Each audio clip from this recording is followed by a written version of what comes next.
ज़ोहर की नमाज का वक्त हुआ, मुज़ाकरात जारी थे। इमाम ने फरमाया, होर अपनी अलग जमात कराओगे या मेरे पीछे ही नमाज पढ़ोगे? होर ने जवाब दिया, नबी का नवासा नमाज पढ़ाए और मैं पीछे ना पढ़ूं तो मैं कितना बदबख्त हूं। नबी का नवासा नमाज पढ़ाए और मैं ना पढ़ूं तो क़यामत के दिन नबी को क्या मुंह दिखाऊंगा। इमाम आप नमाज पढ़ाएं, आज 2 जमातें नहीं होंगी, मेरा लश्कर आपके पीछे ही नमाज पढ़ेगा, मैं आपके पीछे मुक्तदी बन के खड़ा होऊंगा। जब हुर ने कहा ना मैं आपके पीछे मुक्तदी बन के खड़ा होऊंगा, हुर के मुशीरों ने बाजू पकड़ा, पीछे खींचा कि इमाम के पीछे मुक्तदी बन के ना खड़े होना, वरना जासूस कूफे तेरी खबर भेजेंगे और गवर्नर कूफा तुझे मुअत्तल कर देगा। भेजा है गिरफ्तार करने और तू मुक्तदी बन गया, तू उनके पीछे नमाजें पढ़ रहा है। जब हुर के मुशीरों ने उसका बाजू पकड़ के पीछे खींचा तो हुर ने अपना बाजू छुड़ाया और बाजू छुड़ाते हुए कहा, जाओ अमीर शाम से जाके कह दो, जाओ अमीर कूफा से जाके कह दो, हुर हुसैन का मुरीद हो गया। हुर ने नवासाए रसूल की गुलामी इख्तियार कर ली। हुर नमाज़े इमाम के पीछे ही पढ़ रहा है। हुर ने इमाम को गिरफ्तार भी नहीं किया, लेकिन साथ भी नहीं छोड़ा, अपना लश्कर साथ ही रखा है, साथ ही लश्कर चलाता रहा है। अगले सफर में शिमर जिल जोशन आया, अमर बिन साद यके बाद दीगरे, 30,000 का लश्कर इमाम के गिर्द जमा हो गया। इमाम आली मकाम रात भर सफर करते रहे हैं, लेकिन उस मैदान से निकल नहीं सके। तो आपने पूछा इस मैदान का नाम क्या है? जवाब दिया गया, युकालु लहा करबो बलाइन, ये तफ की जमीन है। युकालु लहा अर्दो तफिन, ये तफ की जमीन है और ये करबो बला है।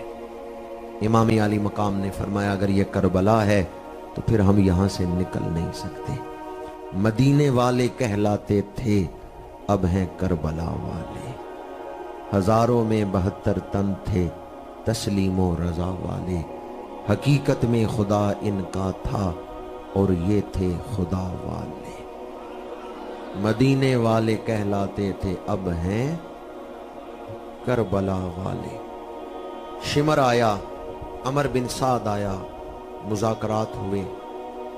आज इस मस्जिद की नरम कालीनों पे बैठकर वाक़या करबला को सुनना आसान है, समझना बड़ा मुश्किल है। आप लोग तो अपने वतन में बैठे हुए, अपने गांव में, अपने घर बैठे हुए हैं। इमाम वतन में थे या परदेश में थे? वतन से 1000 मील दूर। आदमी वतन में हो, मुसीबत आए बर्दाश्त करना आसान है, परदेश में मुसीबत आए बर्दाश्त करना मुश्किल। इमाम परदेश में थे, गरीबुल वतनी। दूसरा दुख, सिर्फ मर्दों का काफिला हो, मुसीबत आए मर्द फेस कर लेते हैं, बर्दाश्त कर लेते हैं, लेकिन अगर घर की इज्जतें, औरतें, बेटियां साथ हो, बहनें साथ हो, दुख का एहसास बढ़ जाता है। इमाम का काफिला सिर्फ मर्दों का काफिला नहीं था, औरतें साथ थी, बीबियां साथ थी, बहनें बेटियां साथ थी। हमारे घरों में जो औरतें हैं वो बड़ी शान वाली हैं, बहनें बेटियां बड़ी शान वाली हैं, लेकिन किसी के घर ऐसी बहन है जैसी बहन इमाम के साथ हो ही नहीं सकती। हमारी बहनें बेटियां सैयदा ज़ैनब के कदमों की खाक के बराबर नहीं। हमारी बहनें बेटियां सैयदा सकीना के कदमों की खाक के बराबर नहीं। इमाम के साथ कितनी शान वाली बीबियां थी। अगर हम में से कोई आदमी सफर कर रहा हो और दौराने सफर दुश्मन घेर ले, जान का खतरा हो, तो कितने ख्याल आते हैं कि मेरे बाद मेरी बेटी वतन किस तरह पहुंचेगी, मेरे बाद मेरी बहन वतन किस तरह पहुंचेगी, वतन तो यहां से दूर है। 2 दुख हो गए, एक तो परदेश है, दूसरा बहनें बेटियां बच्चे साथ हैं, तीसरा दुख जिन लोगों ने खत लिख के बुलाया था वही मुकर गए हैं। जिन्होंने कस्में उठा के वफा के वादे किए थे वही मुकर गए। भला किसी को घर बुलाकर मेहमान बनाकर ऐसा सलूक भी मेहमान से किया जाता है जैसा सलूक मेहमान करबला के साथ हो रहा है। इमाम आली मकाम ने खतों वाला थैला खोला, एक एक यजीदी का नाम लेके खत पढ़ के सुनाए। मोहकम बिन तुफैल ये तेरा खत है, इब्ने अशस ये तेरा खत है, इब्ने रबई ये तेरा खत है।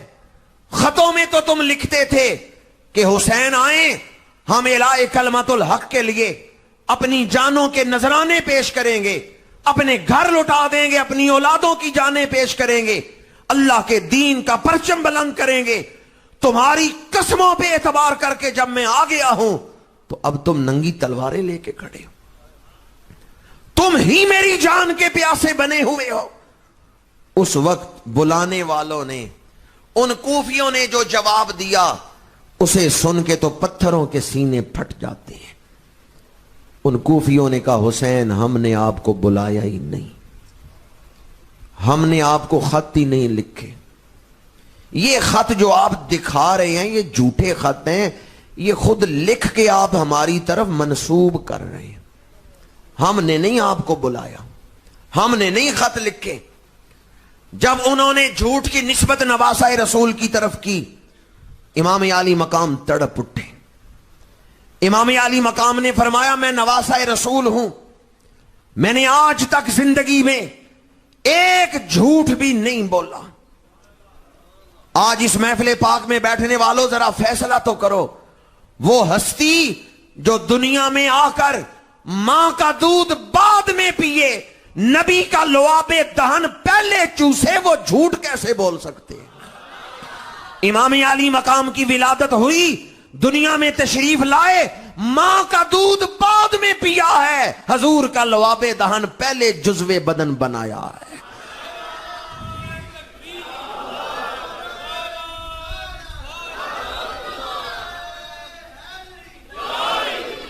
पहली ग़िज़ा जो इमाम के हलक से नीचे उतरी है, पहली ग़िज़ा जो इमाम के बदन का जुज़्व बनी है, वो है लुआबे दहने रसूल पाक। हजूर की जुबान को इमाम आली मकाम ने चूसा। ना दुनिया का कोई पानी और मशरूब और ना जन्नत का कोई पानी उस लुआब के मिसल हो सकता है। ना कौसर ना सलसबील, जन्नत के तमाम मशरूबात से और पानियों से अफजल पानी है तो मेरे आका की दहने पाक का लुआब है। इमाम आली मकाम की पहली ग़िज़ा लुआबे दहने रसूल पाक।